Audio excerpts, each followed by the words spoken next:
Bapak Ibu Saudara yang terkasih di dalam Yesus Kristus, saya ingin mengucapkan Kung Si Sinien, Sinien Kuela, Sienti Cengkang, Wang Serui, Santi Cuveniman. Saudara yang terkasih dalam Yesus Kristus, dalam masa-masa Imlek ini, tentu kita penuh dengan sukacita. Dan kita bisa berbahagia karena apa? Kita bisa berjumpa di dalam ibadah kita pada pagi hari ini. Saudara, mari sebelum kita masuk dalam ibadah, kita tundukkan kepala, kita berdoa. Mari kita berdoa. Bapa kami di dalam kerajaan surga, kami bersyukur ya Bapa, di dalam kasih dan kemurahan Tuhan yang sudah menjaga dan memelihara kami, menyertai perjalanan hidup kami waktu demi waktu, di dalam segala keadaan dan kondisi yang sedang terjadi, dan kami bersyukur Tuhan, karena Engkau memelihara kami, dan Engkau adalah Allah yang setia, yang tidak pernah meninggalkan kami, dan tidak pernah membiarkan kami mengalami persoalan kami sendiri. Tetapi Engkau selalu ada Tuhan menyertai kami. Karena itu Tuhan, perlengkapi kami dengan kebenaran firman-Mu, supaya firman-Mu ini Tuhan meneguhkan hati kami, menolong kami berjalan di dalam kebenaran Tuhan, dan di dalam iman yang kuat dan kokoh untuk menghadapi segala pergumulan ini. Terima kasih ya Bapa, urapi hamba-Mu yang menyampaikan dan setiap kami yang mendengarkan melalui siaran streaming ini. Di dalam nama Tuhan Yesus Kristus kami berdoa. Amin. Bapak Ibu Saudara yang terkasih di dalam Yesus Kristus, di dalam 1 Timotius pasal yang kelima ayat yang ke-17 sampai dengan pasal yang ke-6 ayat yang kedua. Saya akan membacakan bagi kita sekalian di dalam 1 Timotius pasal 5 ayat yang ke-17 sampai pasal 6 ayat yang kedua. Firman Tuhan berkata demikian. Mari kita buka Alkitab kita dan kita menyimak firman Tuhan ini. Penatua-penatua yang baik, pimpinannya patut dihormati 2 kali lipat, terutama mereka yang dengan jerih payah berkhotbah dan mengajar. Bukankah kitab suci berkata, janganlah engkau memberangus mulut lembu yang sedang mengirik, dan lagi seorang pekerja patut mendapat upahnya. Janganlah engkau menerima tuduhan atas seorang penatua, kecuali kalau didukung 2 atau 3 orang saksi.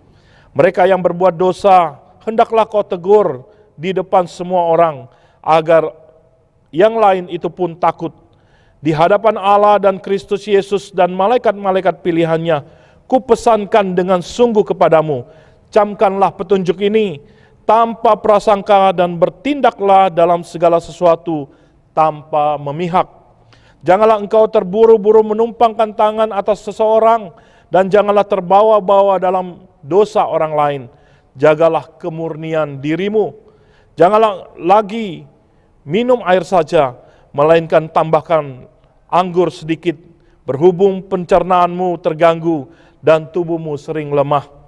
Dosa beberapa orang menyolok seakan-akan mendahului mereka ke pengadilan, tetapi dosa beberapa orang lagi baru menjadi nyata kemudian. Demikianlah perbuatan baik itu segera nyata, dan kalau tidak demikian, ia tidak dapat terus tinggal tersembunyi. Semua orang yang menanggung beban perbudakan hendaknya menganggap tuan mereka layak mendapat segala penghormatan, agar nama Allah dan ajaran kita jangan dihujat orang. Jika tuan mereka seorang percaya, janganlah ia kurang disegani karena bersaudara di dalam Kristus, melainkan hendaklah ia dilayani mereka dengan lebih baik lagi, karena Tuhan yang menerima berkat pelayanan mereka ialah saudara yang percaya dan yang kekasih. Ajarkanlah dan nasihatkanlah semuanya ini.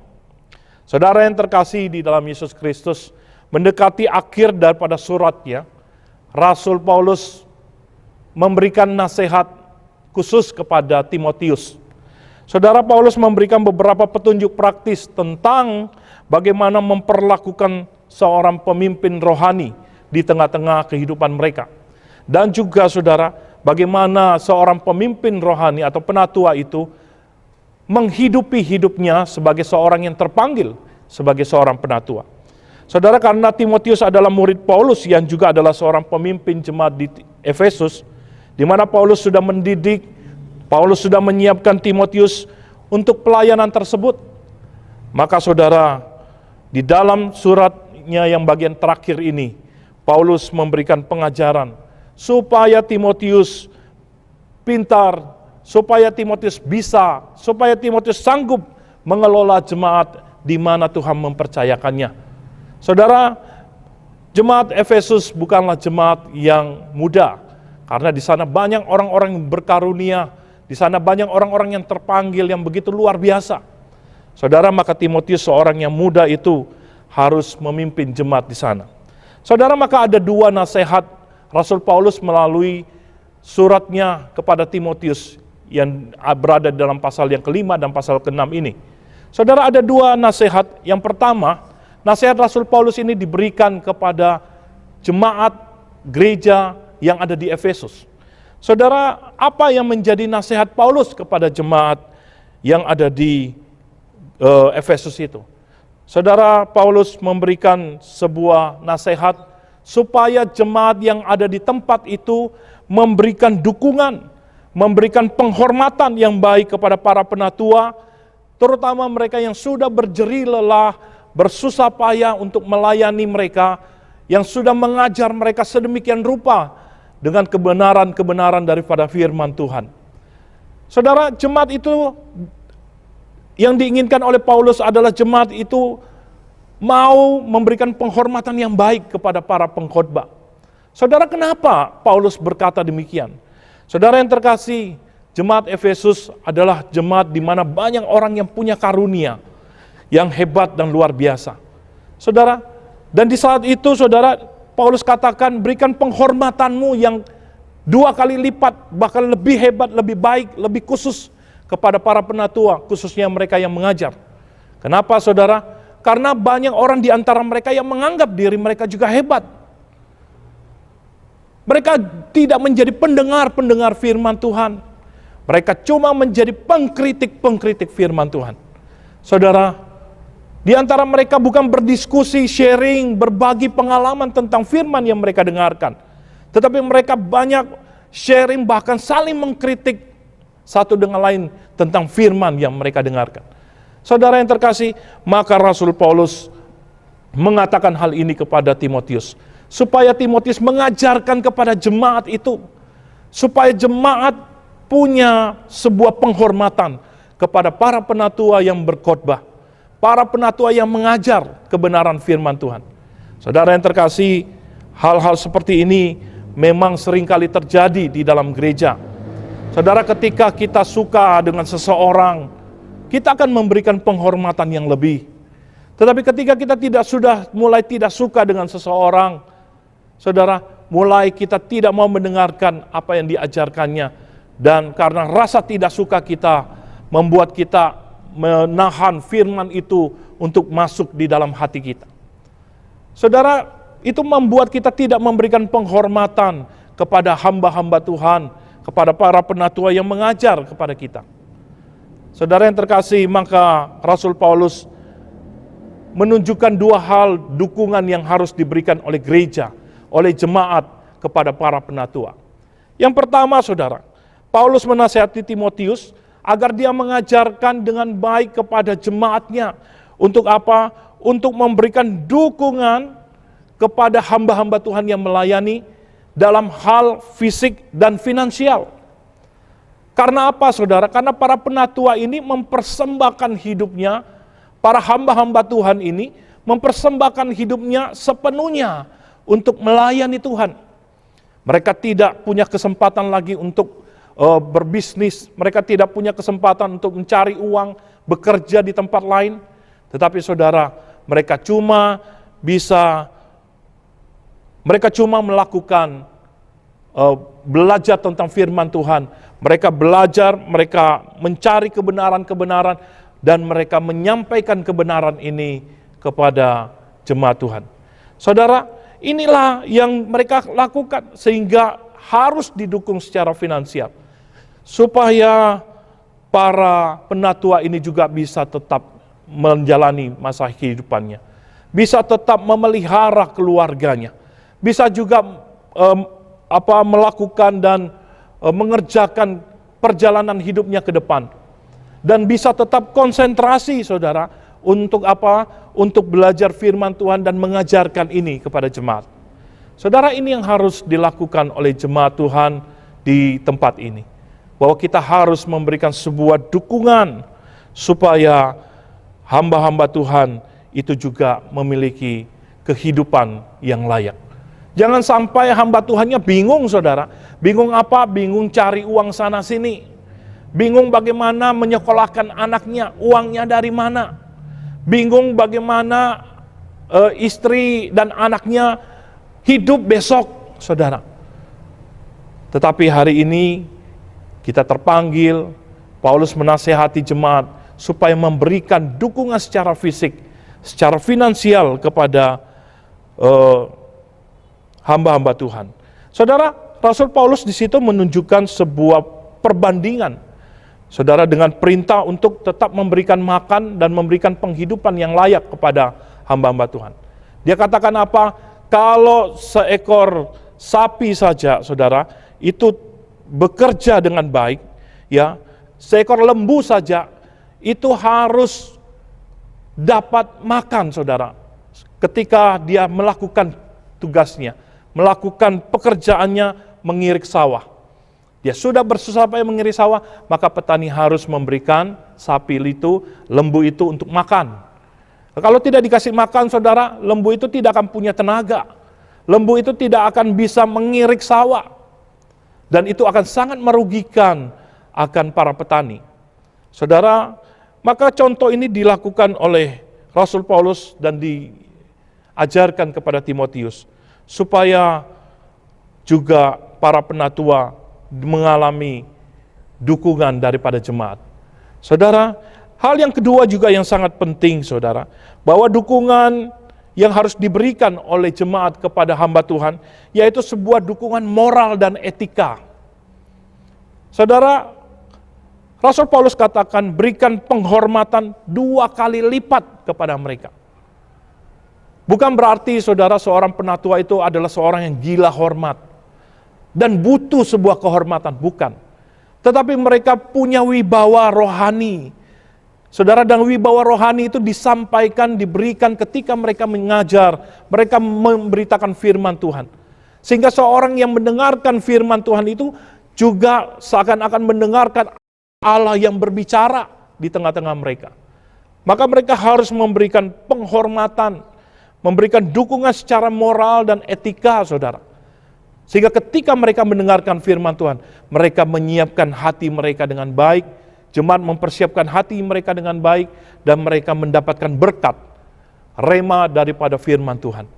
Saudara, kalau mereka tidak memberikan penghargaan kepada para pengkhotbah, maka mereka tidak akan mendapatkan apa-apa setiap kali hamba Tuhan itu menyampaikan firman Tuhan.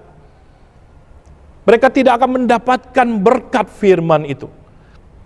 Karena apa? Tersimpan di dalam hati mereka cuma kebencian. Tersimpan di dalam hati mereka adalah tuduhan-tuduhan. Tersimpan di dalam hati mereka meremehkan, tidak memberikan penghormatan terhadap penatua itu. Siapapun mereka, berapapun usianya, saudara. Saudara yang terkasih, mereka adalah orang-orang yang ditunjuk Allah untuk memberitakan firman-Nya, untuk mengajarkan kebenaran-kebenarannya di tengah-tengah kehidupan kita. Tujuannya cuma satu, saudara, supaya saudara dan saya hidup di dalam firman Tuhan, supaya saudara dan saya sungguh dikuatkan di dalam iman, sehingga kita bisa menghadapi segala pergumulan yang ada di dalam dunia ini. Saudara yang terkasih, maka dukungan inilah yang harusnya diberikan oleh jemaat. Oleh sebab itu ketika kita mendengarkan firman Tuhan, kita sudah menyiapkan hati kita sungguh-sungguh. Kita menyediakan telinga kita dengan baik. Kita menyediakan pikiran kita, hati kita untuk hadir di tempat itu, untuk mendengarkan firman Tuhan. Saudara, jangan sampai firman Tuhan itu berlalu dengan sia-sia, tanpa memberikan berkat sedikit pun bagi saudara dan saya. Saudara yang terkasih, ketika kita mendengarkan firman Tuhan, kita harus belajar untuk memikirkannya. Kalau ada sesuatu yang mungkin kita tidak mengerti, atau yang menjadi sebuah pertanyaan di dalam hati dan pikiran kita, saudara, selesai hamba Tuhan, selesai penatua menyampaikan firman Tuhan, maka kita datang kepada mereka dengan penghormatan, dengan hormat, bertanya dengan baik, bertanya dengan sopan, saudara. Dan kita lakukan itu sekedar ingin mengetahui apa maksud daripada apa yang disampaikan oleh hamba Tuhan itu. Apa pengertian, apa makna yang ingin disampaikan oleh hamba Tuhan itu. Saudara, inilah perilaku yang benar yang Rasul Paulus ingin bahwa setiap jemaat itu mengalami hal yang demikian. Dia ingin supaya jemaat itu, saudara, sungguh-sungguh diberkati oleh firman. Entah itu hamba Tuhan senior, entah itu hamba Tuhan yang masih praktek, entah itu hamba Tuhan yang masih muda. Saudara, mereka dipilih Tuhan, mereka ditunjuk Tuhan hari itu untuk menyampaikan firman Tuhan. Nah saudara, inilah nasihat Paulus kepada jemaat. Nasihat Paulus yang kedua, saudara, kepada Timotius. Dia menasihati Timotius sebagai seorang pemimpin jemaat dan juga salah seorang dari penatua yang ada. Saudara, bagaimana supaya Timotius mengajarkan kepada para penatua, mengajarkan kepada para pemimpin jemaat, bagaimana mereka harus hidup, bagaimana mereka harus berperilaku, supaya hormatnya jemaat itu tidak menjadi sia-sia. Supaya wibawa rohani itu ada pada hidup mereka, dan itu ditunjukkan oleh mereka di tengah-tengah kehidupan mereka. Saudara, ada dua nasihat Paulus kepada jemaat. Yang pertama, saudara, Paulus mengajarkan kepada Timotius supaya para penatua ini menjaga kekudusan hidupnya. Saudara yang terkasih, saya akan bacakan di dalam ayat yang ke-22, ayat 24, dan ayat yang ke-25. Saudara, firman Tuhan berkata begini, janganlah engkau terburu-buru menumpangkan tangan atas seseorang, dan janganlah terbawa-bawa ke dalam dosa orang lain. Saudara, para penatua dipanggil, Timotius terpanggil untuk menjadi seorang pemberita firman, pemberita Injil. Tapi jangan diri mereka sendiri masih hidup di dalam dosa. Atau saudara, ikut serta di dalam komplotan, berkomplot dengan orang-orang yang hidupnya berdosa. Ikut serta bergabung dengan orang-orang terseret di dalam dosa yang ada. Saudara yang terkasih dalam Yesus Kristus, maka penatua dikatakan harus menjaga kekudusan hidupnya. Para penatua terpanggil supaya mereka hidup dan hidupnya tidak tercemar oleh dosa. Kalau ada penatua, saudara, yang bisa memberitakan firman, kasihilah sesamamu, tetapi ternyata mereka juga dalam hal yang sama, waktu yang sama, ketika mengatakan kasihilah sesamamu, dan mereka hidup di dalam kebencian. Saudara yang terkasih, ini yang dimaksudkan oleh Rasul Paulus. Bahwa apa? Seorang penatua harus hidup di dalam integritas hidupnya. Apa yang dia ajar, itulah hidupnya. Apa yang dia ajarkan, apa yang dia khotbahkan, itu harus berlaku terlebih dahulu di dalam dirinya. Itu yang harus terjadi terlebih dahulu di dalam dirinya. Saudara, bukan kita cuma pintar mengajar, pintar mengkhotbahi orang. Tetapi kita sendiri tidak sanggup mengkhotbahi diri kita sendiri. Kita sendiri tidak sanggup untuk mengajar diri kita sendiri. Saudara, ini bukan hanya untuk penatua, tetapi juga ini untuk pemimpin jemaat. Pemimpin jemaat di sini mungkin di gereja kita disebut dengan pengurus atau disebut dengan majelis. Saudara, kenapa banyak gereja hari-hari ini mengalami perpecahan?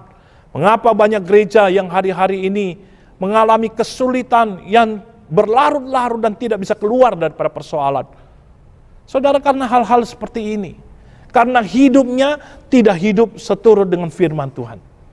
Karena hidupnya tidak memiliki integritas yang baik. Di dalam ayat 24 dan 25 dikatakan, dosa beberapa orang menyolok seakan-akan mendahului mereka ke pengadilan. Tetapi dosa beberapa orang lagi baru menjadi nyata kemudian. Demikian pun perbuatan baik itu segera nyata. Dan kalau tidak demikian, ia tidak dapat terus tinggal tersembunyi. Saudara yang terkasih, kita terpanggil bukan hanya penatua, bukan hanya pemimpin jemaat, tetapi seluruh jemaat ini terpanggil.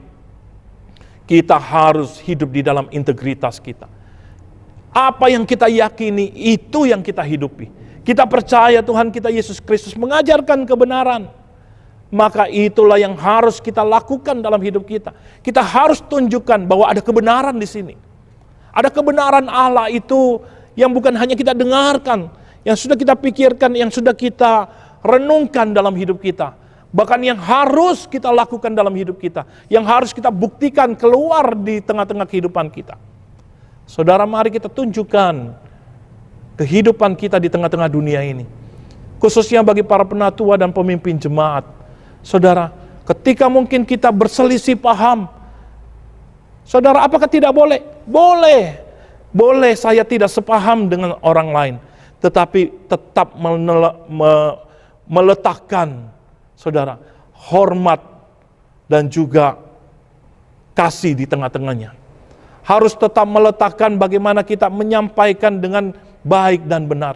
Mungkin ada emosi sebentar di situ, tetapi saudara, setelah itu kita bisa merangkul kembali.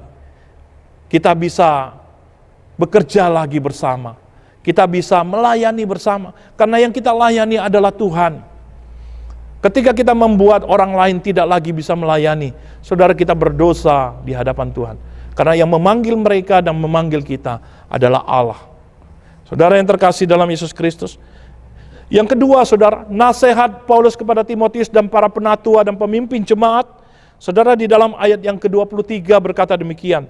Janganlah lagi minum air saja, melainkan tambahkanlah anggur sedikit, berhubung pencernaanmu terganggu dan tubuhmu sering lemah. Saudara, ini adalah nasihat Paulus secara pribadi sebenarnya kepada Timotius. Tetapi dia ingin mengatakan kepada Timotius, seorang penatua harus menjaga kesehatannya.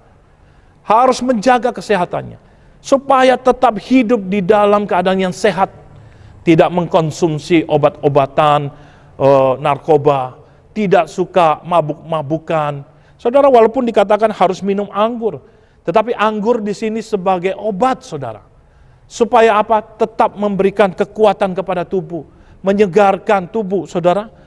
Bahkan supaya pencernaan Timotius itu tidak terganggu dengan minum anggur. Karena ternyata anggur punya khasiat melapisi dinding daripada lambung kita.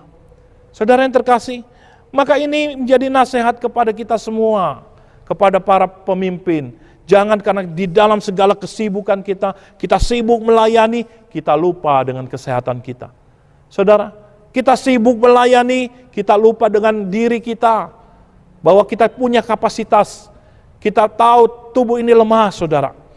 Kita tahu tubuh ini tetap harus dipelihara. Kita tahu kemana-mana kita melayani. Betul, saudara. Kita harus pergi, kita tidak takut dengan COVID.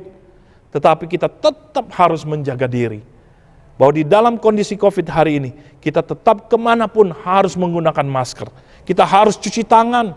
Kita harus habis dari luar, pulang di rumah, mandi terlebih dahulu, baru berjumpa dengan keluarga. Saudara, kita tetap melakukan protokol itu demi untuk menjaga kesehatan kita. Saudara, kita tidak menjadi orang yang ngawur. Kenapa, saudara? Banyak orang yang begitu imannya begitu kuat, saudara, tetapi konyol, saya katakan. Kenapa konyol? Dia katakan, saya ini hamba Tuhan, saya ini orang pilihan Tuhan, saya pasti dilindungi oleh Tuhan, saya keluar tidak usah pakai masker. Saudara, kenyataannya akhirnya ketika kena COVID, baru dia katakan, oh ternyata saya tidak kebal terhadap COVID. Saudara yang saya kasih dalam Yesus Kristus, inilah nasihat juga buat jemaat Tuhan. Supaya bukan hanya hamba Tuhan. Memang ini diberikan nasihat Paulus kepada para penatua. Tetapi saudara, penatua adalah contoh hidup. Maka ketika kita melihat penatua kita menjadi sebuah contoh yang hidup, saudara, mari kita jemaat juga meneladani contoh yang hidup itu. Dengan menjaga kesehatan kita. Kemanapun saudara pergi, saudara tolong lindungi diri saudara. Karena dengan melindungi diri saudara, saudara melindungi keluargamu. Dengan melindungi keluargamu, saudara melindungi jemaat Tuhan, gereja Tuhan. Dengan melindungi dirimu, saudara, engkau melindungi masyarakat yang ada di sekitarmu. Saudara yang terkasih, COVID tidak pilih siapa yang akan kena COVID atau tidak. Tetapi COVID ada di mana-mana. Apakah di gereja ada COVID? Sepertinya juga ada, saudara. Tetapi saudara, saya ingin katakan, COVID ada di mana-mana. Tetapi kembali, apakah kita mau menjaga diri atau tidak? Saudara, inilah nasihat Paulus kepada jemaat Tuhan. Inilah nasihat Paulus kepada para penatua. Supaya apa? Supaya jemaat belajar untuk memberikan hormat. Bukan melihat fisiknya, saudara. Bukan melihat usianya. Bukan melihat kepribadiannya. Tetapi melihat panggilan Allah di dalam dirinya. Sebagai seorang yang terpanggil secara khusus oleh Allah untuk memberitakan dan mengajarkan kebenarannya. Mari jemaat, kita belajar memberikan hormat, memberikan support kita kepada hamba-hamba Tuhan, mendukung mereka, saudara, karena mereka sudah berjerih payah, supaya rohani kita ini tetap kuat, supaya iman kita tetap kokoh, saudara, supaya kita tetap memiliki pengharapan di dalam Tuhan, dan supaya kita tetap berpegang di dalam anugerah Allah yang hebat, yang Tuhan nyatakan di dalam hidup kita. Saudara yang terkasih, mari kita belajar untuk apa? Untuk memberikan support kita, baik secara fisik, baik secara finansial, maupun saudara sebuah wibawa rohani dan hormat yang kita berikan kepada para hamba Tuhan. Seorang hamba Tuhan, mari kita juga menjaga diri kita, selalu menjaga hati kita, supaya kita tidak tercemar oleh dosa. Supaya juga saudara kita juga belajar terus-menerus melakukan kebenaran firman Tuhan. Saudara, karena di tengah jemaat kita adalah pemimpin rohani. Dan seorang pemimpin rohani itu ditiru hidupnya, diteladani hidupnya. Mari kita justru menunjukkan firman yang hidup itu hidup di dalam kita, maka jemaat akan belajar untuk hidup di dalam firman Tuhan. Dan kita juga sambil menjaga diri kita, sambil menjaga hati kita, menjaga kesehatan kita. Supaya apa? Supaya nama Tuhan dipermuliakan melalui kehidupan kita, melalui apapun yang kita hadapi dan kita alami dalam hidup ini.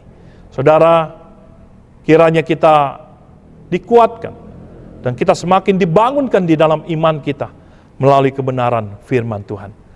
Mari kita tundukkan kepala, mari kita berdoa. Bapa kami di dalam kerajaan surga, sekali lagi Tuhan, kami bersyukur kepada Engkau, karena Engkaulah Allah yang tidak pernah meninggalkan kami. Hari-hari ini Tuhan, kalaupun kami mengalami sakit penyakit, kalaupun kami mengalami COVID, tetapi kami percaya tangan Allah tidak pernah bergeser dari hidup kami. Tuhan, Engkau senantiasa menolong kami. Bahkan sekalipun orang-orang yang kami kasih mungkin sudah terpanggil oleh Tuhan oleh karena COVID, tetapi anugerah Allah yang hebat, dia sudah punya tempat yang baik, tempat yang mulia yang Tuhan sudah sediakan baginya di dalam kerajaan surga. Oleh sebab itu Tuhan, kami yang masih diberi kesempatan hidup di tengah dunia ini, ajar kami semua seperti firman Tuhan, untuk memberikan support kami, mendukung hamba-hamba Tuhan, mendukung mereka yang melayani kami, menghormati mereka, bahkan kami sungguh-sungguh memperhatikan hidup mereka, supaya mereka tidak terlantar oleh karena kondisi ekonomi dan kondisi kehidupan mereka. Hamba-Mu juga berdoa Tuhan buat hamba-hamba Tuhan, dan para pemimpin jemaat yang ada di dalam gereja ini.